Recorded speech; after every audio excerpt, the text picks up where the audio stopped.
Buenos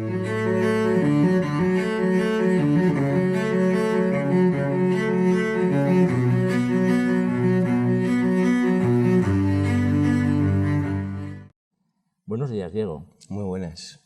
¿Qué hace uno de Baracaldo en el Pirineo? Pues en el Pirineo, la verdad que la culpa la tiene la cocina, como siempre, como casi todo en mi vida, un poco.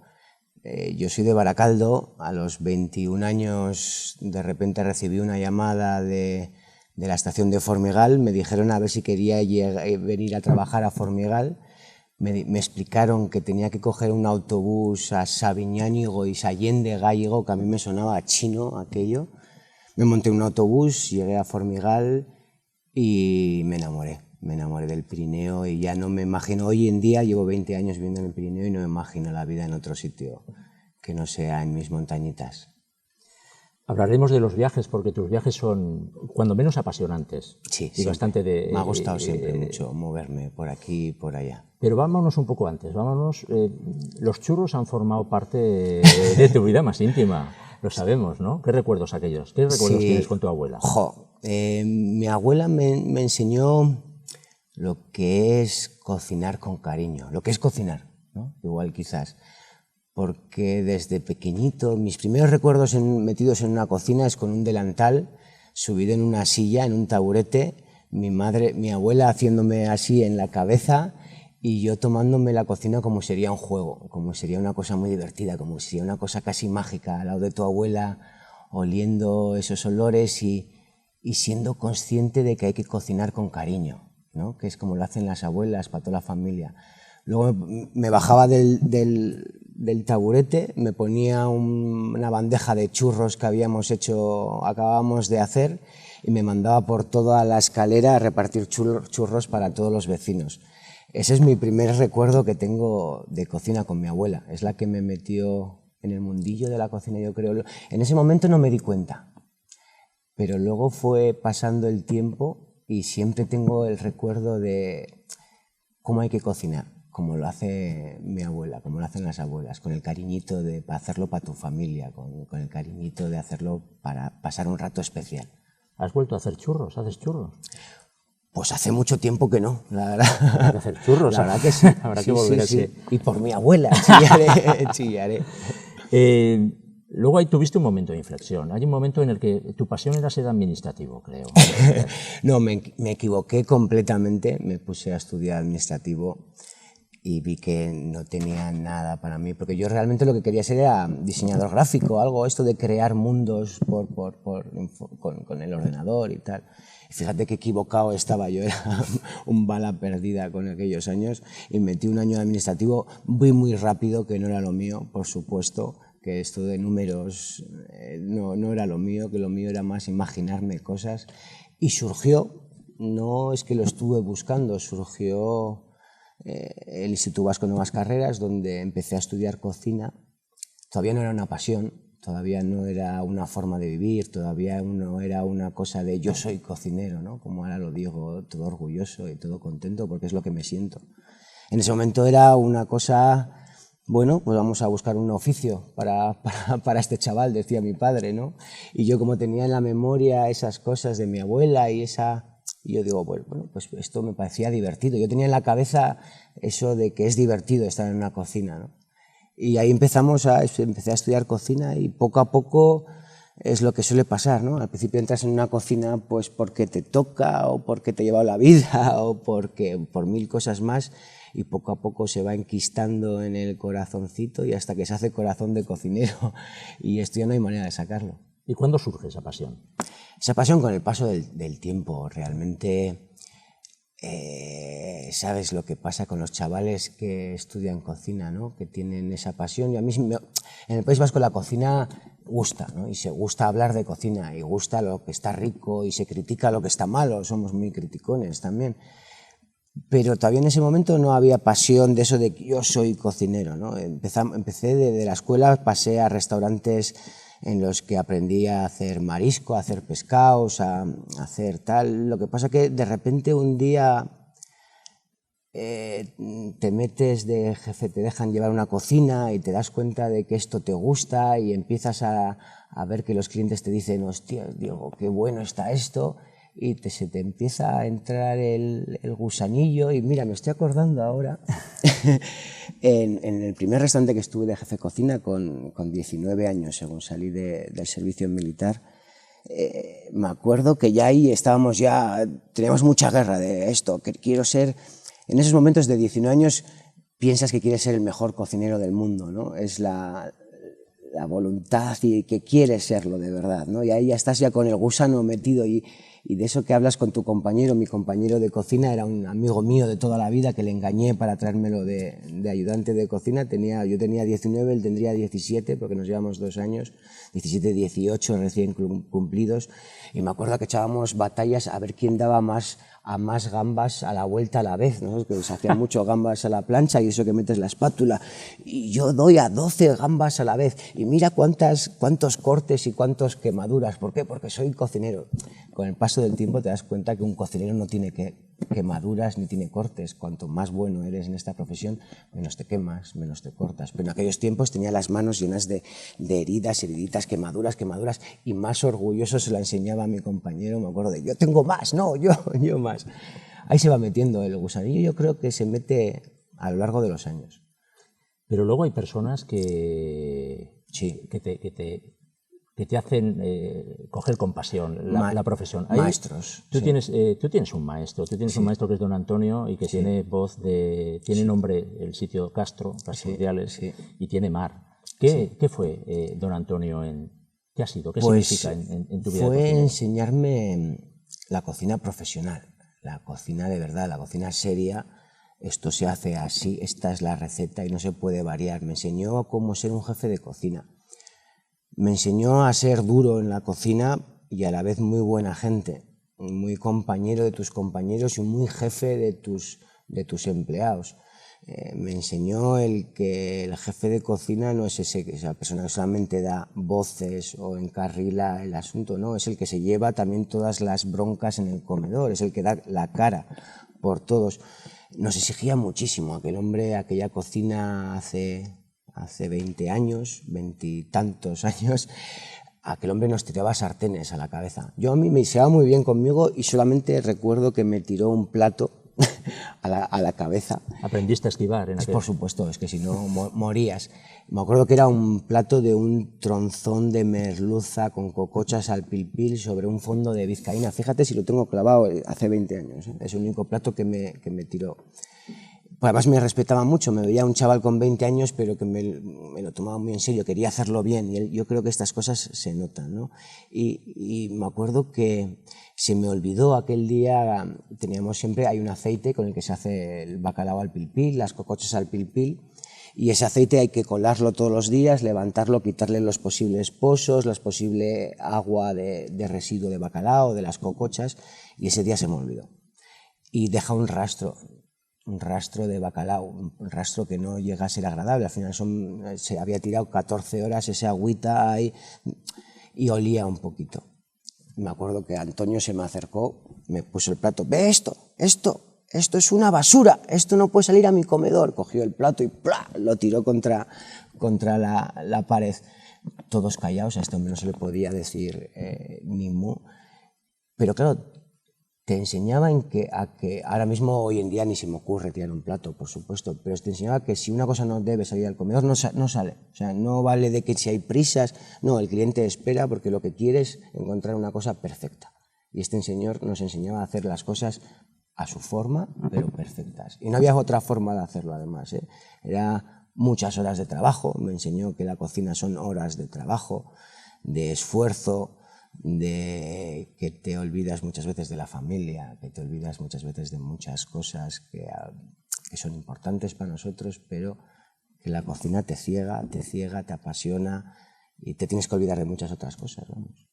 Este hombre, te voy a decir, mira, nos enseñaba, por ejemplo, un plato, ¿no? Este plato tiene que llevar, por ejemplo, una merluza en salsa verde, un plato muy, muy sencillo, ¿no? Tiene que llevar láminas de ajo, un trocito de guindilla y una laminita de pimiento choricero al empezar a sofreír, a hacer el primer sofrito, digamos. Si en vez de láminas de ajo, echabas ajo picadito, bueno, se ponía como una fiera. Y su forma de verte trabajar era, mientras tú estabas haciendo la receta, él se ponía aquí al lado tuyo, las manos a la espalda, muy serio y callado, y te dejaba trabajar. Esa tensión, esa forma de tú estás trabajando y te está observando fijamente alguien dispuesto a echarte la bronca si está algo más, a lo largo de la vida te ayuda mucho. Porque yo ahora me puedo poner a cocinar delante de 100 personas y estoy muy a gusto, porque sé que tengo los movimientos. O sea, quiero decir que parecía que en aquel momento parecía que era excesivo, pero a lo largo de los años me he dado cuenta de que no, que es así como hay que aprender y hay que hacerlo bien, y no hay muchas formas de hacerlo bien, hay una. Se aprende también la gratitud de los maestros. Sí, por supuesto, yo le quiero muchísimo, a Antonio le quiero mucho, y era una persona muy dura con su equipo, pero a la vez muy compañera, te dabas cuenta que tenías a una persona al lado que si tú tenías un problema fuera de lo que era el ámbito laboral, podías llamarle a cualquier hora del día y de la noche que él te atendía. Éramos su equipo y nos cuidaba como su equipo, y eso lo sigo pensando de que para un restaurante el equipo es lo más importante. O sea, que puede ser muy bueno el jefe de cocina, pero si no tiene un buen equipo no has hecho nada. Y entonces él cuidaba mucho a su equipo, eran sus chicos, nos llevaban así, nos hacían meter 14 horas al día, 15, 16, da igual. O sea, no había horario, además éramos un restaurante que igual a las 4 de la tarde de repente llamaba el ayuntamiento, nos tenéis que preparar un catering para dentro de una hora. Vale, ya está, no había rato libre, directamente nos poníamos a preparar el catering y nadie decía ni mo. Fue un empezar, me marcó las bases de la cocina, y es una cosa que se la tengo que agradecer y se la agradeceré siempre, vamos, una gran persona. También se aprende de los viajes. Mucho. Tú has viajado, Oriente es otra de tus pasiones. Sí, Asia, sí. Asia. Me gusta mucho por lo fácil que me resulta ya viajar por Asia. Mi primer viaje a Asia me fui a Indonesia, Bali, precioso. Empecé con mi primer pollo nasi goreng. Se supone que picante y dulce, cuando aquello me lo explicaban, esto es picante y dulce. Yo no encontraba nada más que picante, pero picante de esto que te pica la cabeza, las orejas, que te pica todo.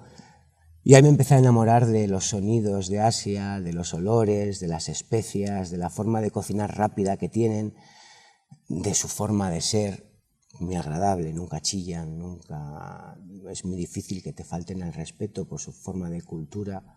Me empecé a enamorar y a partir de ahí he estado 8 años o 9 años yendo, pues una vez me escapé 1 año y medio, me agarré la mochila, me la eché en la espalda, junté 5.000 euros durante 3 años o 2 años trabajando, ahorrando mucho, y me recorrí Asia haciendo cursos de cocina en distintos países, yéndome a todos los mercados. Hay unas cosas en los mercados del mundo que alucinas. Si nos podríamos traer todos ese tipo de productos, sería genial, porque sería una riqueza para nuestros productos el mezclarlos con otros productos, que es maravilloso. Y encima hace unas...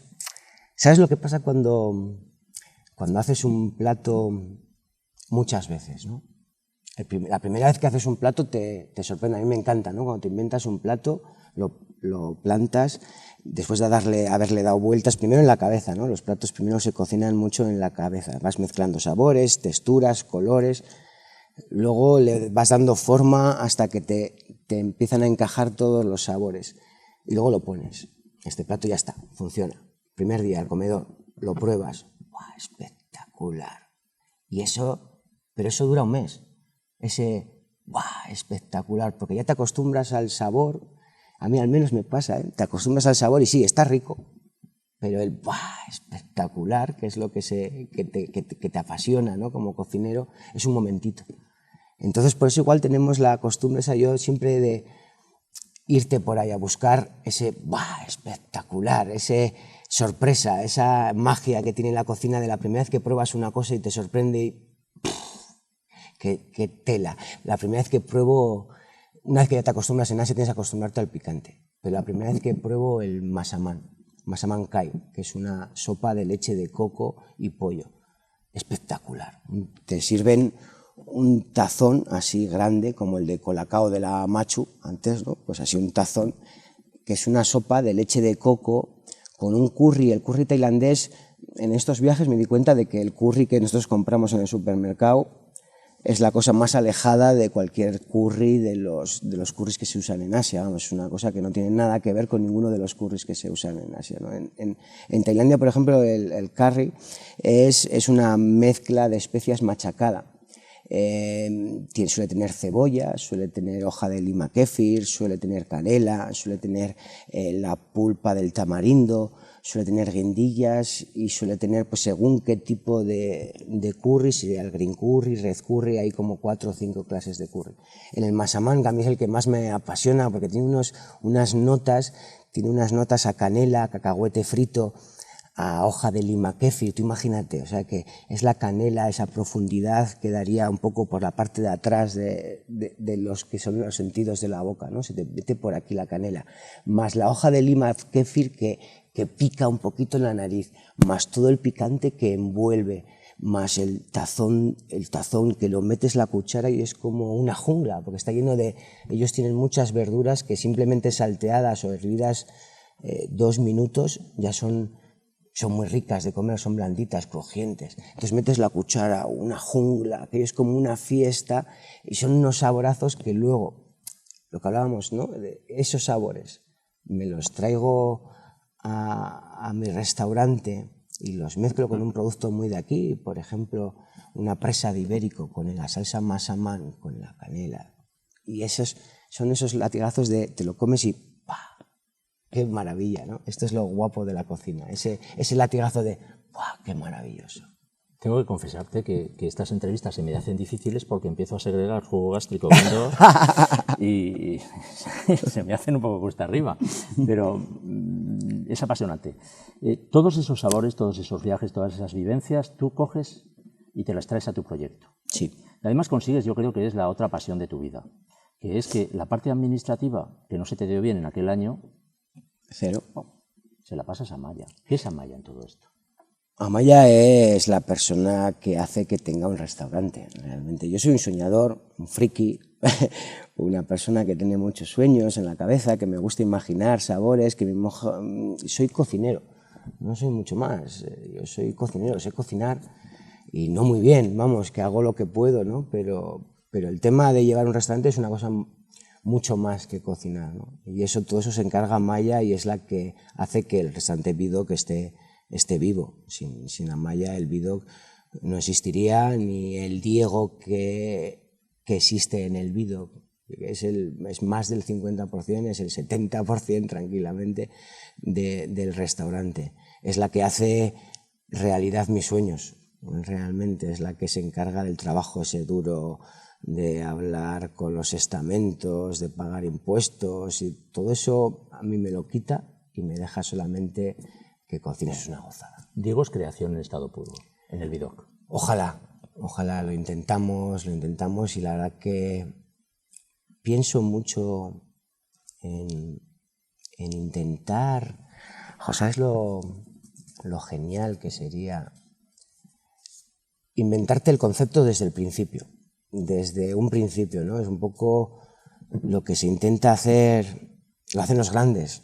Y esto sería lo que sería un creador, realmente se inventaría cómo hacerlo, a veces igual como con los concursos de tapas, ¿no? Es una cosa que nos permite jugar mucho. A mí es una cosa que me gusta mucho el concurso de tapas porque ya hoy en día la tapa ya no tiene por qué ser ni de ninguna forma ni nada. Entonces intentamos, por ejemplo, en este último concurso, queríamos hacer un poema que se comiese, ¿no? Y me gustaba que el concepto desde un principio sería distinto, de no quiero darte una cosa de comer para alimentarte, te voy a dar un poema, una cosa abstracta completamente, un sentimiento, un paseo por el bosque, es lo que les quería invitar a comer, tú te vas por el bosque, vas caminando, cae la primera gota de agua, estás escuchando tu música preferida, ese momentazo, darlo de comer, ¿no? Era lo que queríamos. Y bueno, pues es difícil. ¿Se consigue? Bueno, yo en mi cabeza lo veía, ¿no? Luego realmente un cocinero luego tiene que explicar el plato y además que te das cuenta de que si no lo explicas se pierden la mitad del sentimiento del plato, ¿no? Y que si lo consigues o no, pues cuando lo hablas y lo explicas realmente el plato, pues la persona que lo recibe, según en qué estado está y según cómo quiera recibirlo, ¿no? Pero creo que el alma de los platos los platos tienen que tener un porqué. Porque mezclar sabores es muy fácil. O sea, 5 cosas ricas juntas normalmente están buenas. No suele haber mucha... Es decir, si no hay nada que esté malo junto, va a seguir estando buena. Además, incluso combinaciones loquísimas pueden seguir estando buenas. Ahora, ¿por qué lo has juntado? ¿No? A mí me parece lo interesante y el pensar cuando pienso en las recetas es ¿por qué hago esto? ¿No? ¿Por qué hago esta mezcla? Pues en este momento era para contar una experiencia, para contar un momento. Y lo intentamos, hicimos un jardín haiku y hicimos una galleta de coliflor, que era como una coliflor y sesos de cordero, que era como pensando. Hicimos un jardincito donde apoyábamos la cucharita, que era como pensando en un jardín, en un bosque. Le pusimos unas gotitas con gelatinas para que sería como la primera lluvia de por la mañana. Le pusimos un poemita escrito que hablaba de un pequeño paseo por el bosque. Y bueno, pues hicimos lo que pudimos para dar de comer ese sentimiento, ¿no? Que sería lo más guapo, lo más tremendo, dar de comer un sentimiento. Imagínate meterte una cucharada de un plato en la boca y de repente que te transporte a un paseo por el bosque, o que te transporte a hierba recién cortada, o que te transporte a según termina de llover ese olor. Sería tremendo, sería un espectáculo, un viaje. Acabo de pasar por el bosque, acabo de la fuente, ¿Qué momento estamos viviendo tan espectacular? Momentazo. Incluso con 2 conceptos de los cuales tú participas, que es Huesca la magia y tu Huesca, ¿no? ¿Qué momento el de todos los cocineros que estáis ahí? Sí. Mira, si me lo cuentas se me pone la piel de gallina. Es un momentazo, y es un momentazo en el que nos lo estamos pasando además todos genial con esta unión, ¿no? Porque, no sé, al final hablamos de cosas prácticas, ¿no? El por qué es mejor conocernos todos y trabajar en equipo. Este domingo tuve una charla y necesitaba nitrógeno. Josécho, el restaurante Callizo, oye, ¿me dejas una garrafa? Pues yo uso mucho y me fastidia, pero por supuesto que te la dejo. Pues ahora hemos estado devolviéndosela, el viernes me la dejó.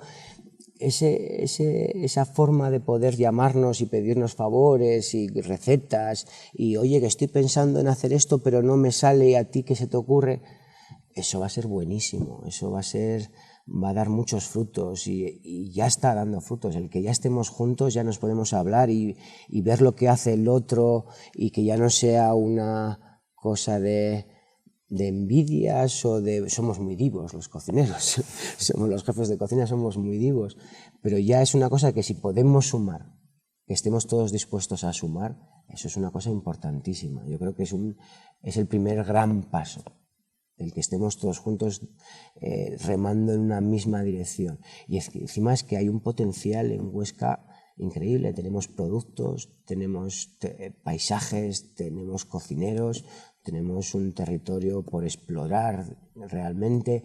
No estamos en una cresta de la ola, o sea que estamos en el camino divertido, en el de tirar hacia arriba, ¿no? Porque si estaríamos luego habría que mantener aquella cresta, pues, pero ahora es una cosa muy divertida que nos lo podemos inventar. Nuestro camino es muy divertido, muy, muy emocionante. Qué gran oportunidad. Sí.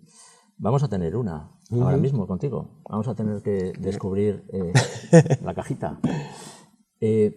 Hablando de productos. Sí. ¿No? Sí, sí. Vamos a ver lo que hay. A ver, ¿qué pasa? Ayúdame. Arroz. Arroz. Con el arroz, ¿sabes? Lo que quizás fue la primera receta en la que empecé a utilizar lo que aprendí en viajes o lo que se me queda. Al final no aprendes en viajes, se te quedan dejes, yo lo llamo, ¿no? Yo trabajo mucho con woks porque me parece una herramienta tremenda. Trabajo siempre, nunca uso sal normalmente, siempre salsa de soja para salar. uso mucha hoja de lima, se me van quedando dejes, ¿no? Por ejemplo, en el arroz, para hacer arroces melosos, risotto, son recetas mediterráneas, recetas francesas, italianas, no tiene nada que ver con la cultura asiática. Sin embargo, yo en el arroz meloso siempre lo caramelizo un poco con soja. Y fue mi primera receta en la que hubo un cambio de hacer un arroz meloso, el de siempre, queda más clarito, tiene más sutil, digamos, de repente, en el momento que estás salteando un poquito el arroz para que se caramelice, echarle un poquito de soja y le hace una peliculita oscura por encima que le da una potencia de sabor, además de un tono muy interesante al plato. Y ahí empecé a darme cuenta de que, leches, si utilizo formas de cocinar de allí en platos muy, muy de aquí, pues parece como que ganan, o como que ganan, o que al menos a mí me convencen más. Y ahí empezó en una receta de un risotto, no, un arroz meloso de hongos y espárragos trigueros con una cremita de queso, en el que le incorporé soja, porque además, fíjate, antes de ir a viajar por Asia, yo la soja, por ejemplo, no la entendía. Es una cosa, dices, pues si es que la pruebas y está mala, está mala, está mala, ¿no? Es salado, esto, aquello que es, ¿no? Pero luego hasta que no la ves en su contexto, realmente, no te das cuenta para qué vale. Y al final es un potenciador de sabor, no vale para echártelo directamente y darte un traguito, como si haríamos una sopa, una salsa española nuestra, sí que con una cuchara la pruebas y dices, qué rica, ¿no? O una demi-glace, que al final es una especie de potenciador con sabor a carne, la pruebas y te sigue sabiendo rica, más fuerte, menos fuerte, pero rica. La soja no. Y hasta que no la ves en su contexto, cómo la trabajan ellos, cómo trabajan con los woks, los llamarazos esos, y cómo le echan la soja y le dan el último potenciador de sabor, pero no usan sal, es cuando te das cuenta de ahí va, claro. Sí, bueno, los médicos estarán encantados con tu, hombre, al final con tu cocina, porque al final la soja lleva sal, pero al final la soja lleva sal. Sí, o sea que pero los alimentos llevan sal. Al final lleva también sal. Lo que pasa que, imagínate, que a todo, o sea, que a mucha parte de mi cocina le he hecho soja, y encima creo que gana mucho, por ejemplo, a cualquier fondo de carne, a cualquier salsa. Es que al final tienes un caldo claro, digamos, que ha cogido. Antes echaba salsa París para darle el tono de color que a ti te interesaba, pero al final la salsa París es un agrio que le estás incorporando un sabor que a veces no encajaba muy bien, pero como nos daba el tono, pues bueno, había que echarle un poquito de salsa París, que al final era caramelo más agua la salsa París.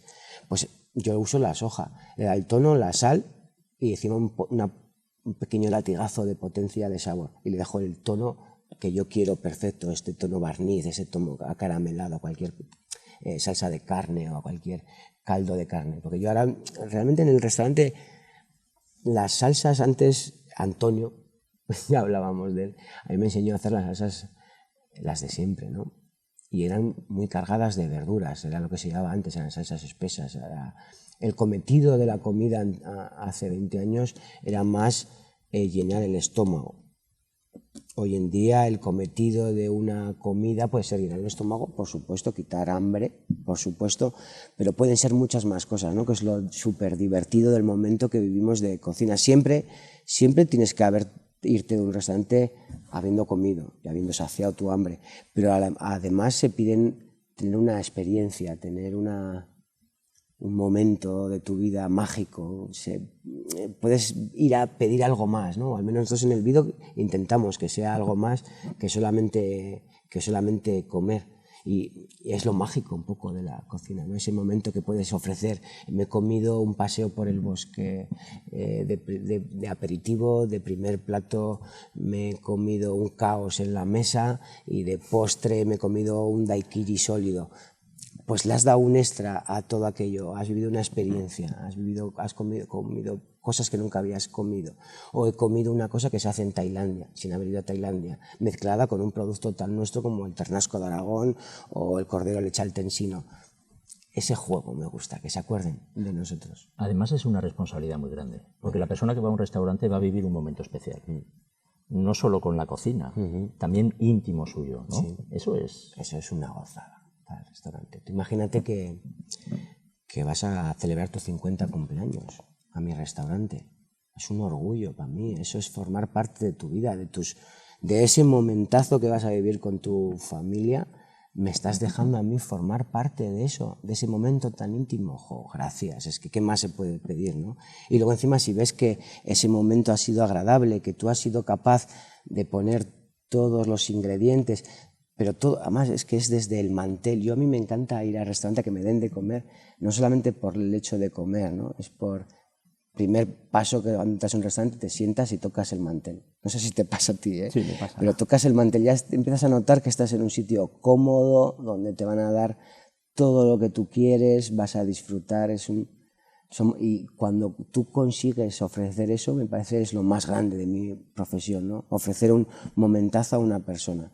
Al final la cocina es amor, quiero decir, no creo que sea mucho más, quiero decir, es cariño, es darle ese cariñito, que te lo comas, es casi como hacer el amor con tu cliente. No creo que haya muchos artes que se metan tan dentro, que formen parte de ti a nivel molecular, quiero decir, yo te doy un trozo, yo estoy tocando esto que tú te vas a comer y que va a formar parte de tu cuerpo para el resto de tu vida. Quiero decir, es meterme tan dentro de ti, que si eso, yo siempre he pensado, creo mucho en la magia de la vida, ¿no?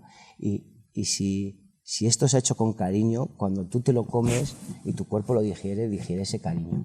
Creo que es muy importante que en la cocina haya muy buen ambiente, serio, concentrado, pero muy buen ambiente de pensando esto se está haciendo porque quiero darles cariño a los que están allá afuera. Creo que es la base principal, es el cariño, el amor. Al final volvemos al principio del todo, a mi abuela, y ya verás, hijo, cuando se coman estos chipirones con tinto, ya verás cómo van a decir tu tío, uy, qué bueno está, ama. Pues para eso se hace, para dar cariñito y para hacer el amor con el cliente. Al final es un poco hardcore, parece, ¿no? Pero es que es muy parecido al sexo, realmente el cocinar. Yo lo veo así, te metes muy dentro de la persona a la que le estás ofreciendo tu trocito de corazón. Estoy seguro de que vamos a vivir muchos momentos de pasión en estos próximos años y ojalá. Nunca agradeceré tanto que dejaras la administración de empresas. Muchas gracias. Yo también lo agradeceré siempre. Ha sido genial, Diego. Muchas gracias. Gracias. Muchas gracias.